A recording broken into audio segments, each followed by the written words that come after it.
This community interview is made possible by Shaw and Associates. I'm Dave Shaw, President and CEO of Shaw & Associates. For over 70 years, Shaw & Associates has been your trusted experts for wealth management, tax, accounting, and payroll. We change lives and inspire true wealth, one person, one family, one business at a time. Shaw & Associates is a wealth management investment firm that specializes in taxes, serving as a fiduciary, putting your interests first. You can find more information or schedule an appointment by calling 530-674-1150 or on the web at shawassociatesinc.com. Shaw & Associates is proud to support community radio. We appreciate Mr. Shaw, and this is the 7 o'clock interview with none other than Patience Boudreaux, like a fine wine. Boudreaux.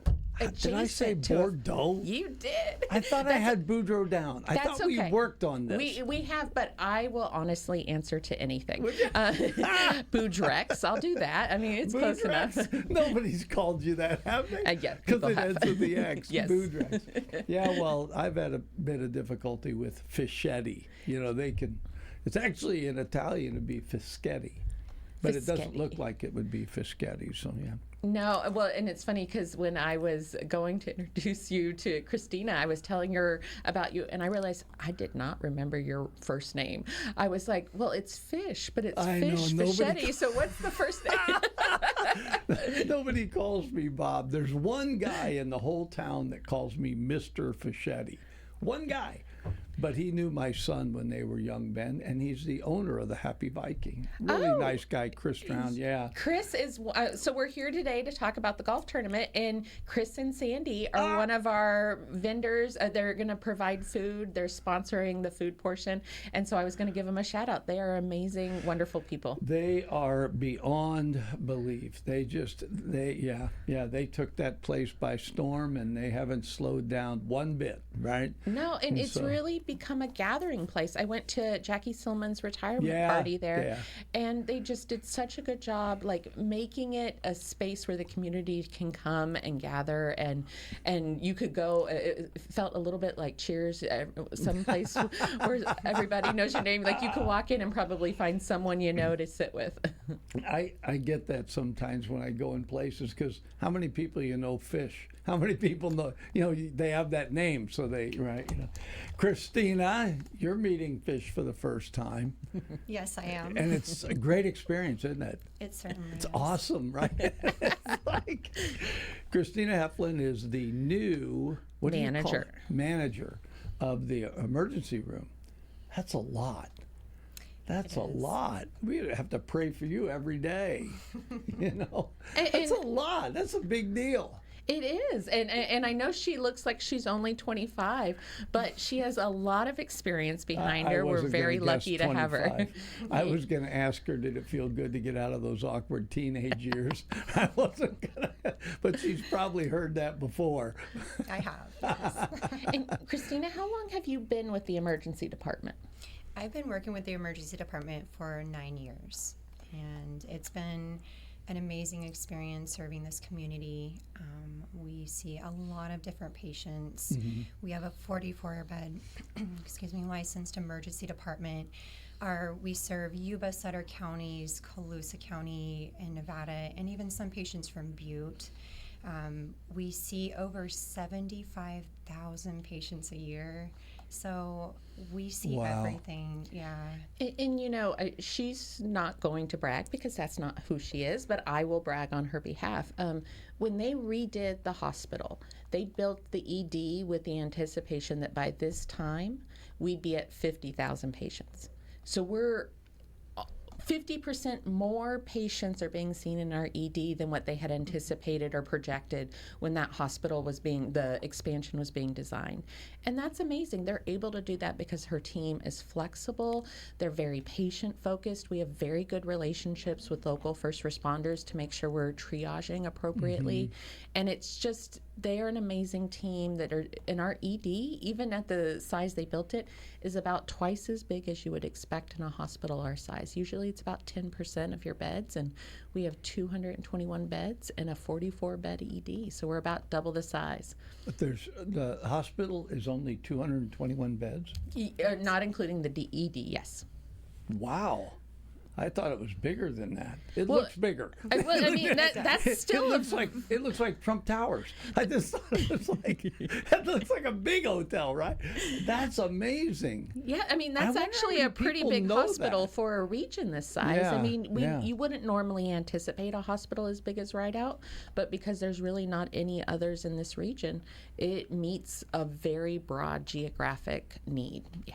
We need a 1,000-bed hospital and a 500-bed emergency room. I'm just saying. Of course, Christina goes, I'm not sure we need that, right? She's doing the math about we need at least three more managers. Christina, where did you grow up at?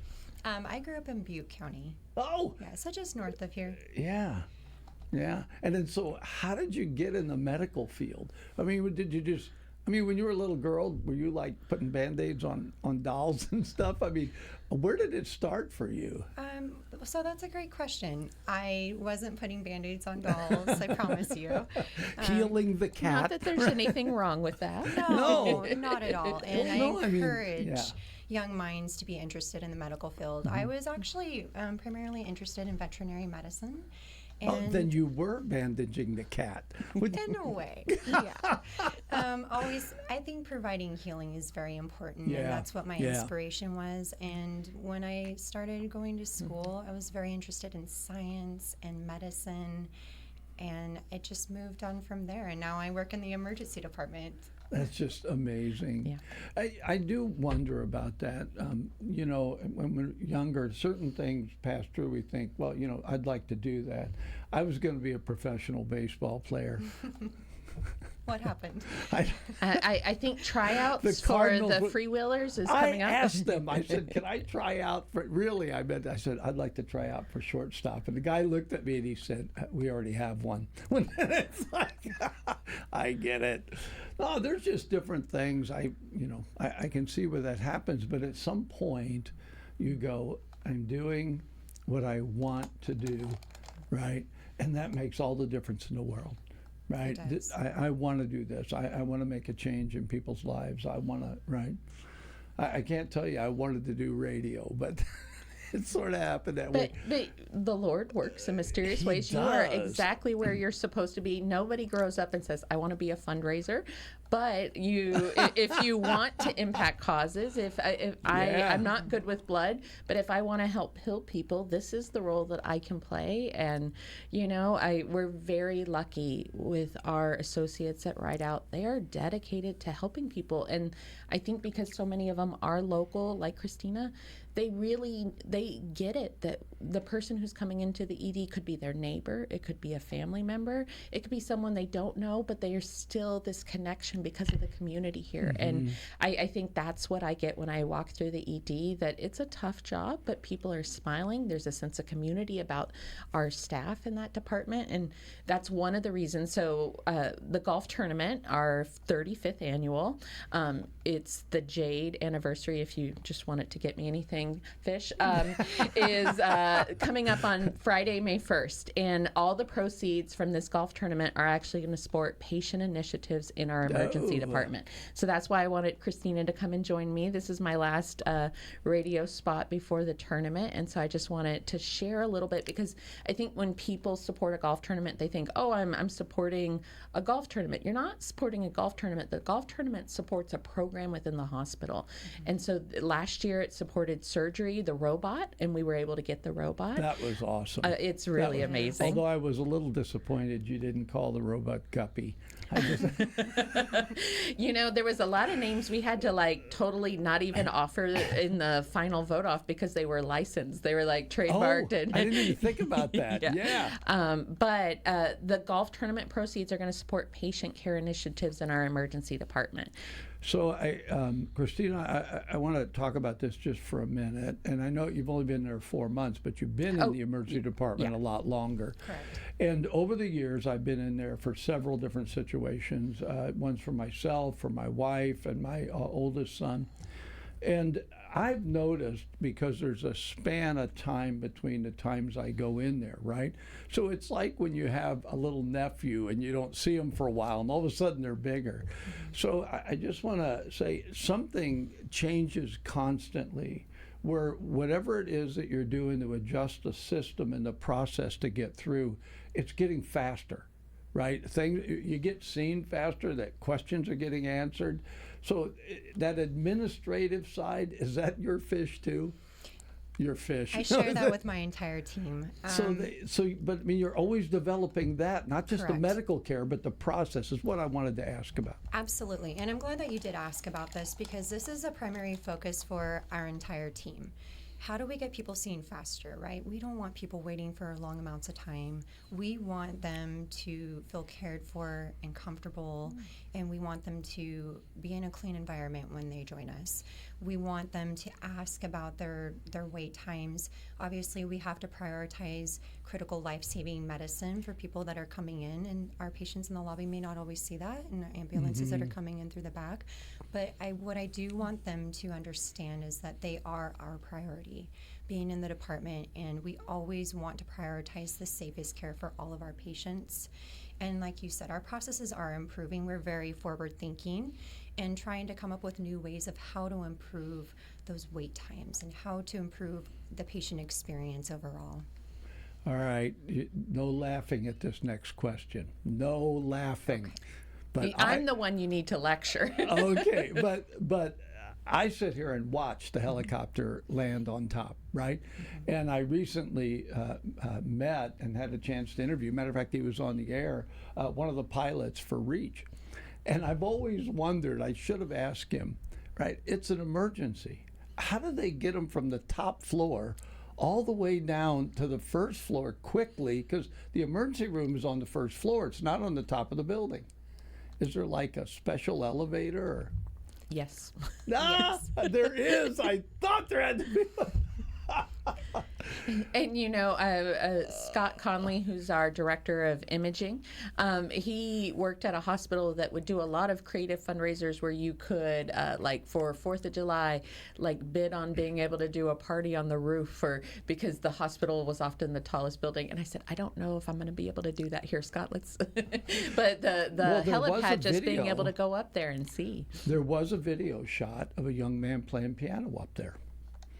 Yeah, that's been a while back. It was a great video. That predates me. I'll have to go find it. Yeah. I have not seen this. Huh? I have not seen this. Yeah. Well, I do want to highlight something related to what you two are talking about, which is how do you constantly evolve your processes to have better care for patients? And we see a lot of people who are experiencing a behavioral health crisis in our emergency department. And the team, led by Andrew Bellino, they've been working on this idea of an empath unit, so a crisis stabilization unit, a place in the ED that's a little sectioned off so that we can make it more tranquil, we can kind of lower the energy. Yeah. Because if you're in a behavioral health crisis, the last thing you need is all the chaos beeps and they also don't have the same medical needs as someone who is experiencing a heart attack, so they don't need oxygen.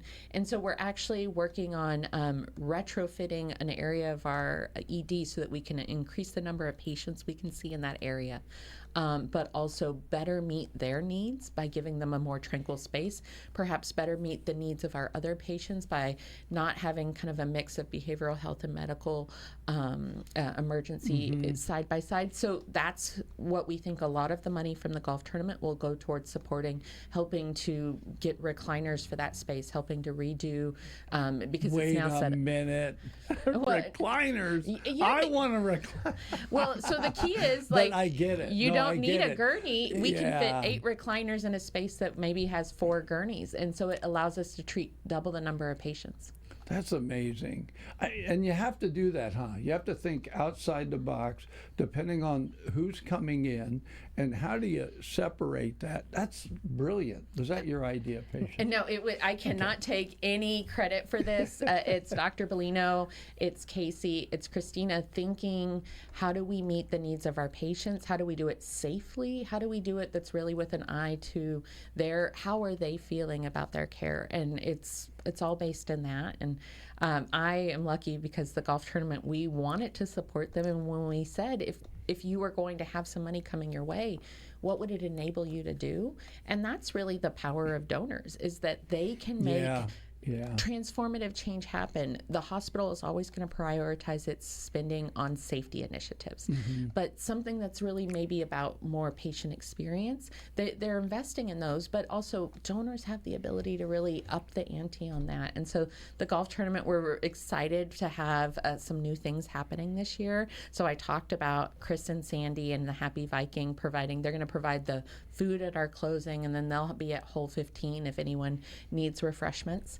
But so each hole has something. 14 of the holes right now have food. And so I did bring the list because I want to just give a shout out. So Hard Rock is providing breakfast.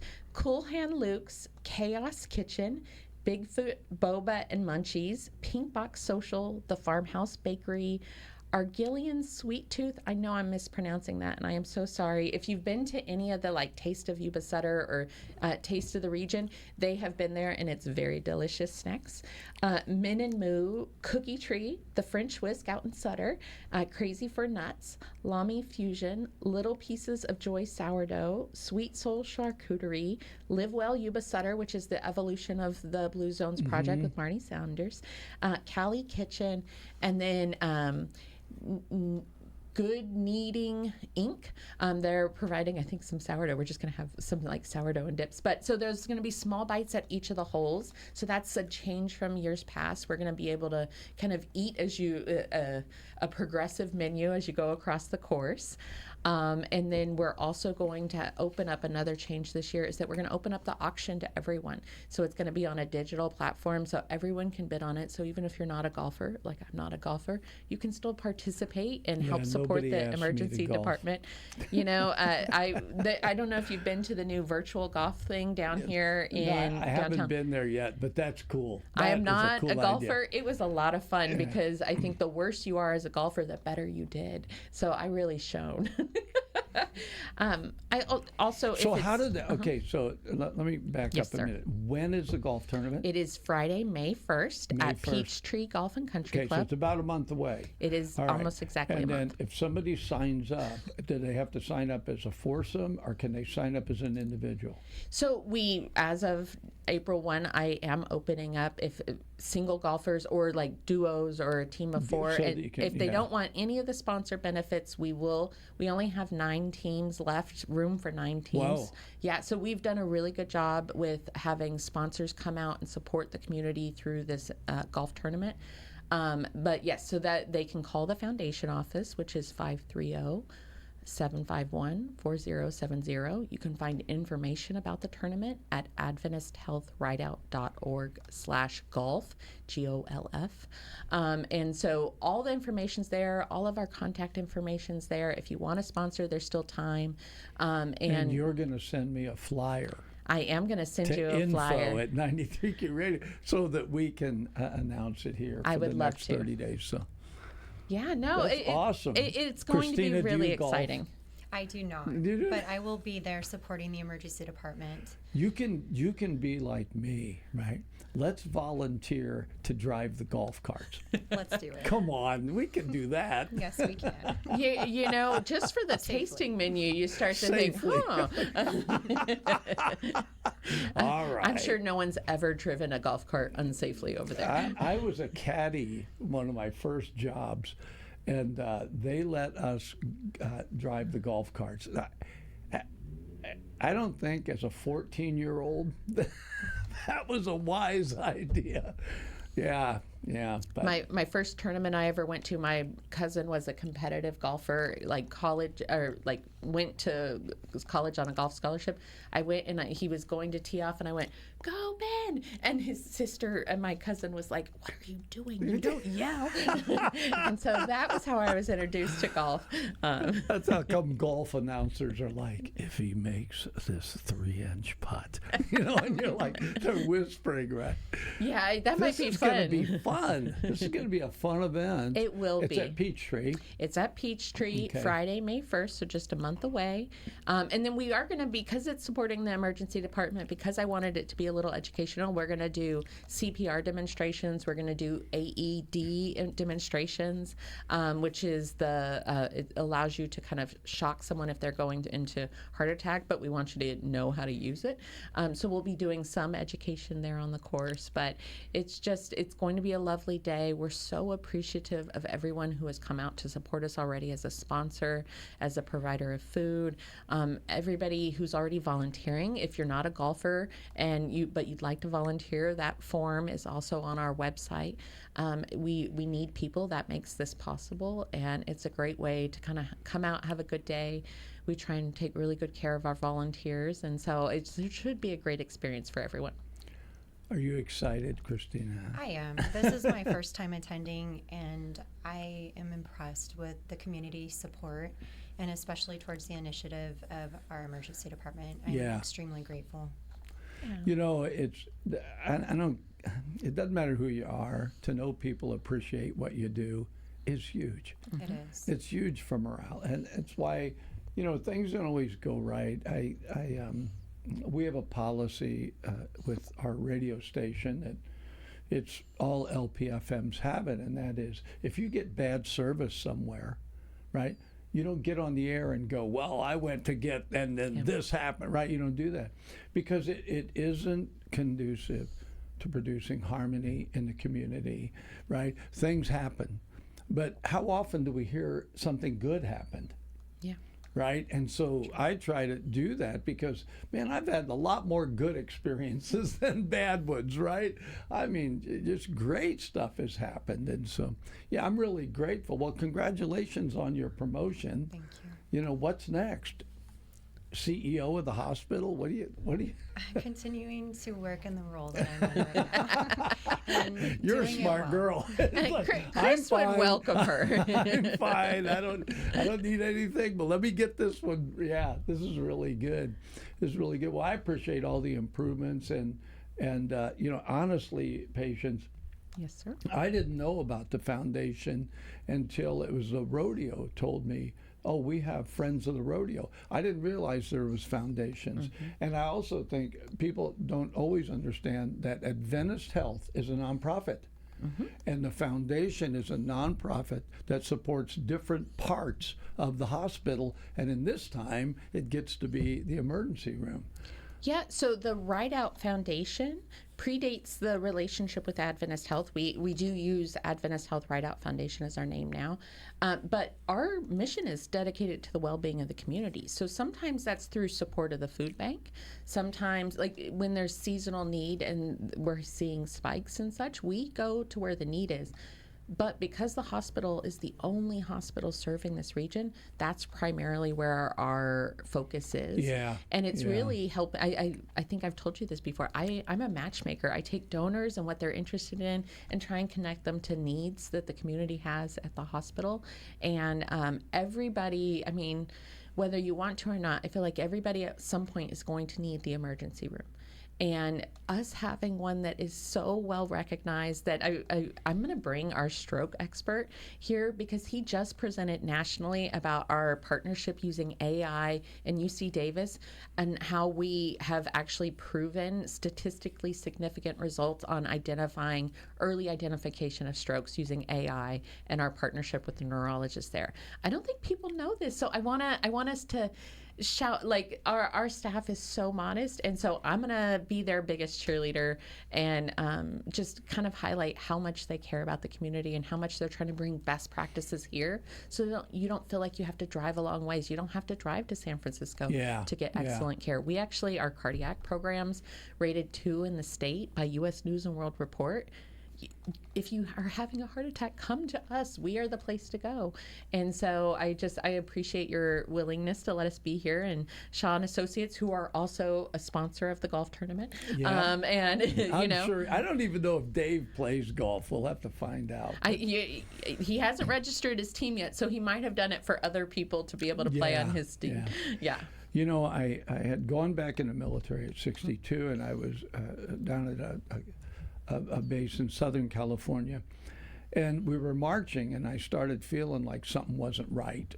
And this medic ran up, and he goes, Fischetti, I've seen that look before fall out. Well, it turns out I had 5 blockages, a 90, 280s, and 270s. That early detection is important. Because of that medic catching that. And then I went in and had the surgery, had 5 stents put in. Well, then I still had to run the 2 miles. So I'm running the 2 miles. I cross the finish line, and everybody's laughing. And I'm like, why are they laughing? I mean, I beat my best time, right? I turn around, and the TAC officers are behind me with a defibrillator. They were... People have fun in medical care. I appreciate that, right? But it's like, I just wanted to say, because I also, when I worked at Mother Goose, we had to get CPR training every year. And that is such a critical thing. For the more people that know that, I'm bringing that up because that I had to have, I'm a veteran, so I had my surgeries down at the Presidio down in San Francisco. But just knowing that we have a cardiology department here, right here, and a good one, not just I just love this, and I just constantly am seeing improvements in our area, and the foundation has been part of that and is going to be part of ongoing. I just think it's important. It's great knowing we have that. Yeah, it's a comfort. It's one of the reasons people should want to move here. This area is growing so much, and we have such an active nonprofit sector around here, including this radio station. Remember us. Yes. But like using this as an example, we're all working collaboratively. So Live Well Yuba Sutter is another nonprofit, Blue Zones is another nonprofit, but we all communicate, we all coordinate, because what we want is the best for the community. And we can only do that if we're working in tandem, not in competition. And so I love that about living here, that I feel like we're all kind of united by this idea that we need to take care of ourselves in this community. Yeah. Because there's no guarantee anyone else will, and we show up. And I appreciate that. Well, I'm really glad to have met you, Christina, but like I told you earlier, I don't want to see you at work. I completely understand, and it was a pleasure meeting you today. I'll see you at the golf. We'll race golf carts. May 1st, at a very sedate pace. Yes. We won't do anything crazy. Of course not. This is awesome, Patience. Thank you for what you do. Christina, again, congratulations. This is just one more time the community gets to see the face behind what happens. And thanks for, again, with the foundation, reminding us it's been around a long time. This isn't something that just happened. And so there's probably a list of improvements that have happened out at the hospital because of the foundation. And then one last thing I'm going to run out of time. You have something coming up on Good Friday. Is that open to the public? So yes, open to the public. We're doing a Good Friday service. We have recently completed, a family gave funds to honor their mother. So the Elaine Tarkey Healing Garden is now complete. It's at the front of the hospital. And we'll be doing our first event, a Good Friday service, this Friday, April 3rd at 11 a.m. It should be a really lovely gathering. It's a beautiful space, and our chaplains team, led by Francisco Cross, who I've brought before, they just do a really beautiful, inclusive job. It's not specific. It's not Catholic. They're not Catholic, although a Catholic pastor will be a part, or priest will be a part of it. But it's kind of more spiritual and helping us connect. What is this season about? Yeah. I love it. Well, thanks again, ladies. Patience, I would run long with you every time. I know that we need somebody who's like hitting a cowbell to make us stop. A cowbell. We're not doing that. All right. Thanks so much for coming on.